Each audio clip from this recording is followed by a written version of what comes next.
delay until he gets a little bit of support, and he does, and that's a wonderful goal from Zola. So used his experience, he waited, and in his experience, Zola will arrive at any time if he delivers a ball like that. He's only a little man, but look at that for a header. Perfect. The big boys against the little boys in the school playground.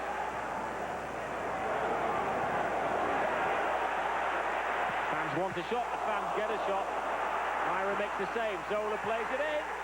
And Chelsea get a little bit nasty. It's Chelsea 2, Everton 0. And Petrescu makes the difference.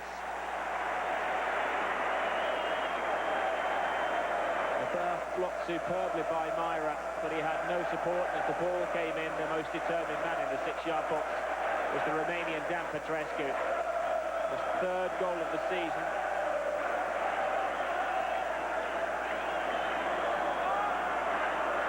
This is Jeffers for Everton. Oh, that's a lovely goal, and he took it so naturally. Well, there seemed to be no dangers, really there wasn't. As Francis Jeffers, a teenager, took on 2 World Cup defenders and an international goalkeeper, but he paid them absolutely no respect whatsoever.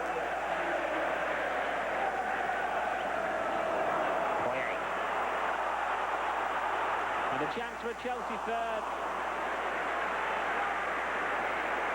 Sensational football, the back flick, the run, the pass, but not the finish. Wise in control. He wants to score. They need the 3rd goal, Chelsea, to take the game beyond Everton. Desai comes on a determined run. He's in full flight, there's hardly any stopping, and he's like a rugby. 6.5-man wall. Zola beats them all.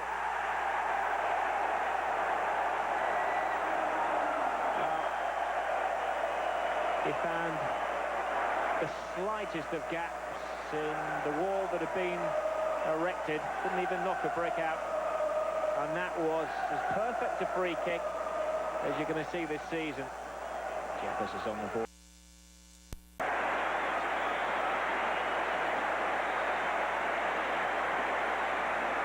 York certainly applied the pressure.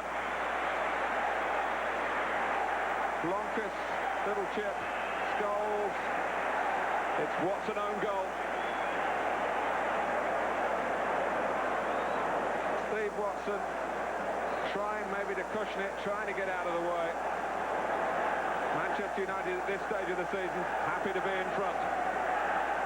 On their right-hand side, and Joe Chim, who scored against Manchester United at Villa Park, ran in unattended here. There's a touch off the defender as well.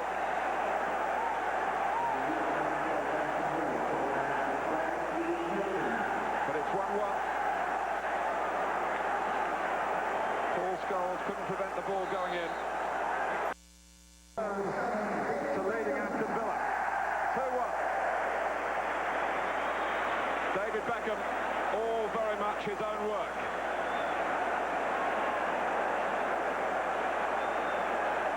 United do have a very reliable penalty taker in Dennis Irwin. But not this time! Michael Oakes with a magnificent save.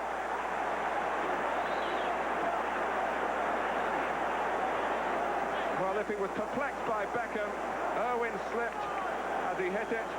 Maybe that was responsible for not... Contract is up in the summer. Well, they had so many options up front, and Marshall, who has come close, finished decisively.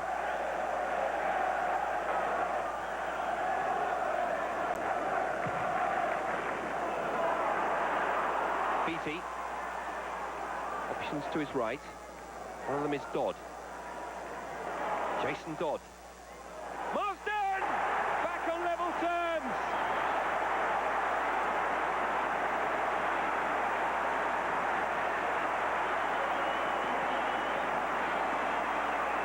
Similar to the Leicester goal. This time it was Marsden and not Marshall who was unmarked.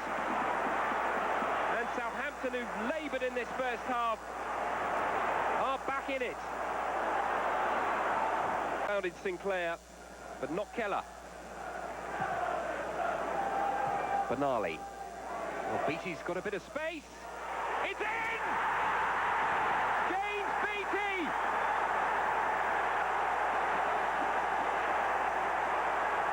What a time to score!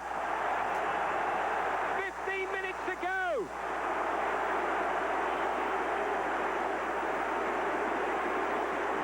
It seemed a long, aimless ball forward, and Beattie lifted it over Keller.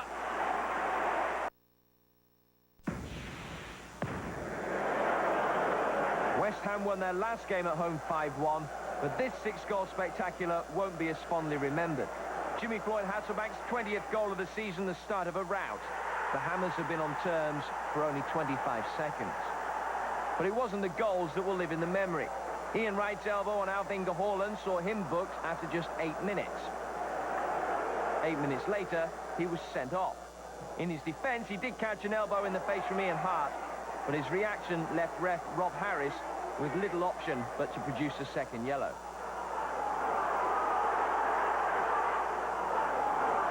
Wright can be thankful his teammates prevented him hitting more than the headlines. A sad and undignified exit from what could be his last appearance of the season. Having acted as chief peacemaker, Trevor Sinclair almost got his reward. His run may have been stopped by Lucas Radeby, but no one would have stopped his header had it been on target.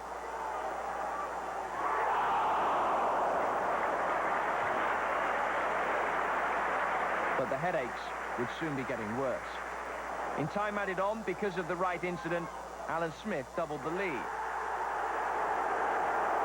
Initially in the second half, the 10 men more than held their own, with Eyal Berkovic a constant danger, and when he set up Paolo Di Canio, the Hammers sensed a dramatic fight back.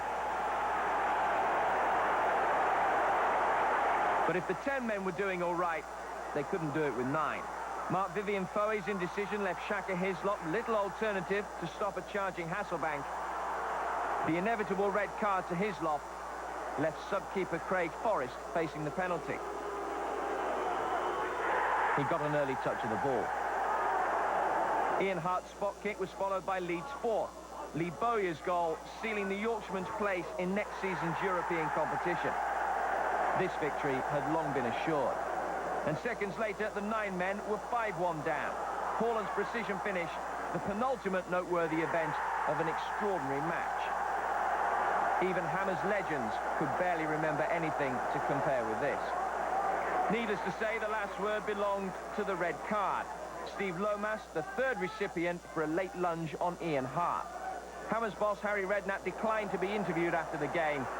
I would imagine that words would be failing him even now. 8 men West Ham United 1, Leeds United 5. Today's result means that you're confirmed a place in Europe. You must be delighted. Yes, I am. And I said to the team before the game that with 4 games left, but a win here today, I think get us into Europe. And it has, and I'm delighted for them. We've got 3 games now, and let's see if we can get 9 points, what European competition can be in. PFA Player of the Year David Ginola and Tim Sherwood were relegated to the substitutes bench, but it hardly seemed to matter to Spurs as they raced to a 2-goal lead. Jamie Carragher put into his own net as Liverpool started badly. And it got worse for the home side when Darren Anderton's free kick was met by Stefan Everson for his 12th of the season. Tottenham were in charge, but the match turned with the dismissal of Spurs defender Mauricio Taricco for 2 bookable offences before half-time. The Argentinian's first yellow card was for a foul on Øyvind Leonardsen. Moments later, he again attracted the attention of referee Steve Lodge, this time for a foul on Steve McManaman. Taricco off, Tottenham down to 10 men. Liverpool took full advantage in the second half. Karl-Heinz Riedler was fouled by Ian Walker 4 minutes into the second period.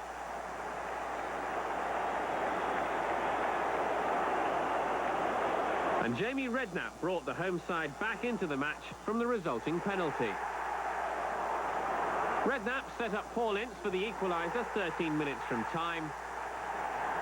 And Liverpool completed their comeback moments later when Steve McManaman curled in the winner. 2 successive victories for Liverpool, who face Manchester United at Anfield on Wednesday. Liverpool 3, Tottenham 2.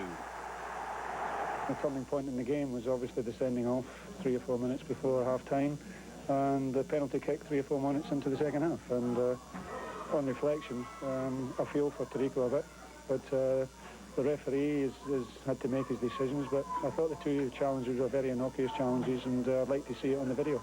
Not an easy week for you. There's been 1 or 2 comments. Roy Evans has been quoted. It's part of the job, but I don't think, you know, I mean, you've got to make sure what Roy exactly said. Indeed, I know Roy, and I don't think it was as nasty and as harsh as it looked all around, first of all.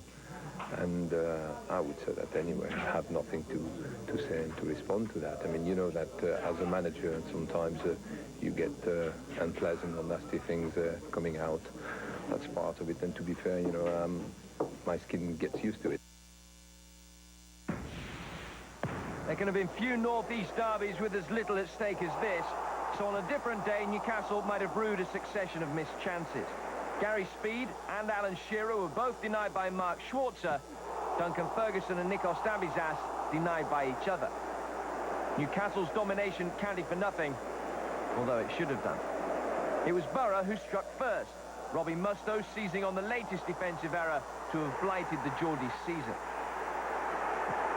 But the lead lasted for only 4 minutes. Didier Domi brought down by Robbie Stockdale to give Alan Shearer the chance to fire his 21st goal of the season. It was Shearer's 5th successful penalty in 6 games, and he's missed one in that time as well. But Newcastle will be practicing their finishing between now and the cup final. Newcastle 1, Middlesbrough 1. After 3 successive defeats, Coventry badly needed a win over Wimbledon, and Darren Huckabee's first goal since the middle of January put the Sky Blues on their way. George Boateng had provided the pass for Huckabee's goal, and the Dutchman's cross led to Noel Whelan scoring Coventry's second, as the home side dominated the first half. They should have been 3 up going into the break, but Whelan somehow shot tamely at Sullivan from close range.